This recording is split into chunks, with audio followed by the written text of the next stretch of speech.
अब हमारा दूसरे ग्लैंड की बात करते हैं जो कि है एड्रीनल ग्लैंड। एड्रीनल ग्लैंड को हम और क्या कहते हैं, सुप्रारीनल ग्लैंड। ये कहाँ पर प्रेजेंट होता है, हमारे किडनी के ऊपर प्रेजेंट होते हैं। किडनी का दूसरा नाम होता है रीनल और उसके ऊपर प्रेजेंट होते हैं, तो इसलिए हम इसे कहते हैं सुप्रारीनल ग्लैंड।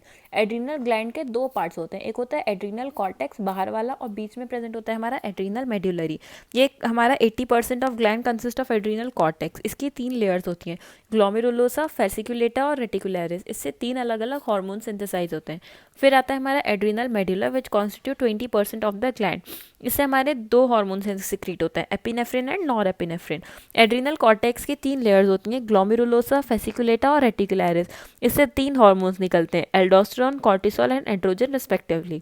फिर इसके ग्रुप ऑफ हार्मोन, किस ग्रुप ऑफ हार्मोन में आते हैं, ये आते हैं हमारे मिनरलोकॉर्टिकॉइड्स, कॉर्टिसोल होते हैं हमारे ग्लूकोकॉर्टिकॉइड्स, एंड्रोजन होते हैं हमारे सेक्स स्टेरॉइड।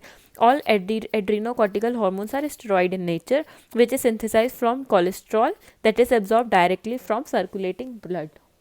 अब सबसे पहली बात आती है हमारी मिनरलोकॉर्टिकॉइड्स की। ये कहाँ से प्रोड्यूस होते हैं, हमारे जोना ग्लोमेरुलोसा में। इसमें कौन सा हार्मोन आता है, हमारे एल्डोस्टेरोन विच एक्ट्स ऑन, इसका नाम से ही पता चल रहा है मिनरलोकॉर्टिकॉइड्स, तो ये कहाँ एक्ट करेंगे, हमारे मिनरल्स पर। अब इसका सिंथेसाइज देखते हैं कैसे होता है। सबसे पहले इस कुछ स्टेप्स में होता है इसका सिंथेसाइज, ये आपको याद करना पड़ेगा। पहले आता है cortisol, pregnenolone, progesterone, eleven deoxy corticosterone and aldosterone. इसका मोड ऑफ एक्शन कैसा होता है हमारा, it act through mRNA mechanism. ये हमारा एक स्टेरॉइड हार्मोन होता है और ये हमारा mRNA मैकेनिज्म से एक्ट करता है, जो मैंने आपको पहले भी बताया था। वही सारे स्टेप्स आपको यहाँ पर लिखना है इस हेडिंग के अंदर। फिर आता है हमारा रेगुलेशन ऑफ सिक्रीशन। इसका कैसे इसकी सिक्रीशन को कैसे रेगुलेट करते हैं। इसमें 4 इंपॉर्टेंट फैक्टर्स होते हैं। सबसे पहला, अगर हमारा पोटेशियम कंसनट्रेशन इन एक्स्ट्रा सेलुलर फ्लूइड बढ़ जाएगा तो वो हमारा एल्डोस्टेरोन भी बढ़ जाएगा। अगर हमारा sodium concentration extra cellular fluid में डिक्रीज हो जाएगा या फिर एक्स्ट्रा सेलुलर वॉल्यूम ही डिक्रीज हो जाएगी, तो उससे क्या होगा, हमारा एल्डोस्टेरोन का सिक्रीशन बढ़ जाएगा। इस sodium and extracellular volume increase, अगर ये दोनों चीज़ें बढ़ जाएंगी तो एल्डोस्टेरोन का सिक्रीशन स्टॉप भी हो सकता है। फिर आता है हमारा एडिनोकॉर्टिकोट्रोपिक हार्मोन। ये कहाँ से रिलीज होता है, हमारा पोस्टीरियर पिट्यूटरी से, और नहीं, ये हमारा होता है एंटीरियर पिट्यूटरी से, और ये हमारा सिक्रीशन ऑफ एल्डोस्टेरोन को थोड़ा सा बढ़ा देता है। अब बात आती है हमारा सेकंड टाइप की, जो कि है ग्लूकोकॉर्टिकॉइड्स। इसमें कौन से हार्मोन्स आते हैं यार, कॉर्टिसोल।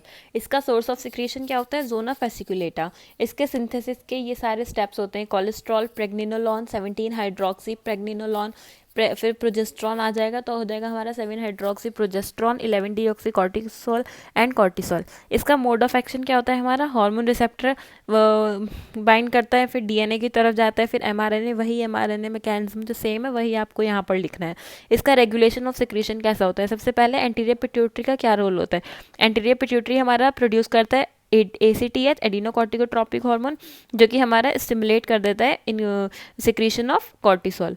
फिर आता है हाइपोथैलेमस। हाइपोथैलेमस से क्या होता है हमारा, बाय कंट्रोलिंग, ये जो ACTH होता है इसके सिक्रीशन को कंट्रोल करता है ये हाइपोथैलेमस। फिर थर्ड आता है हमारा फीडबैक कंट्रोल नेगेटिव मैकेनिज्म। इससे क्या होता है हमारा, inhibit the release of CRF from hypothalamus and ACTH from anterior pituitary. अब आता है हमारा adrenal sex hormones, mainly secreted by zona reticularis. Adrenal cortex secrete mainly male sex hormones which is known as androgen. इसका synthesis के steps क्या है, cholesterol, प्रेग्निनोलॉन, 17 hydroxy प्रेग्निनोलॉन, फिर progesterone आ जाएगा तो डाईहाइड्रोई पाइंडोस्टेरॉन, फिर एंड्रोस्टिनिडायोन, फिर टेस्टोस्टेरॉन एंड एस्ट्रोजन।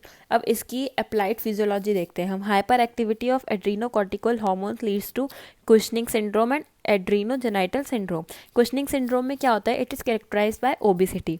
इसका कॉज क्या होता है, due to hyper secretion of glucocorticoids that is cortisol. ये क्या होता है, या तो हमारा either due to pituitary origin और एड्रीनल ओरिजिन।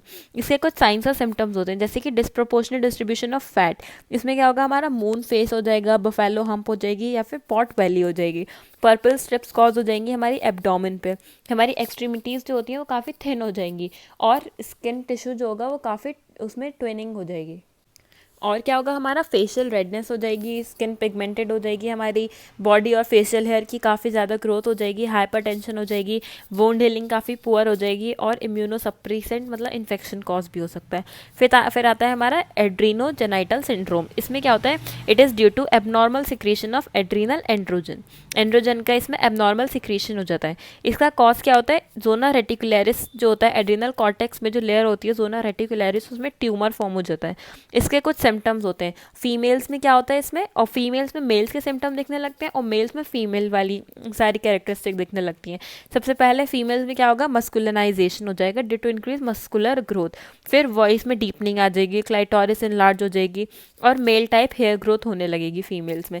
और मेल्स में क्या होगा, इसमें फेमिनाइजेशन आ जाएगा, ब्रेस्ट का इनलार्जमेंट हो जाएगा, टेस्टिस की एट्रोफी हो जाएगी और वुमेन्स में इंटरेस्ट लॉस होने लगेगा।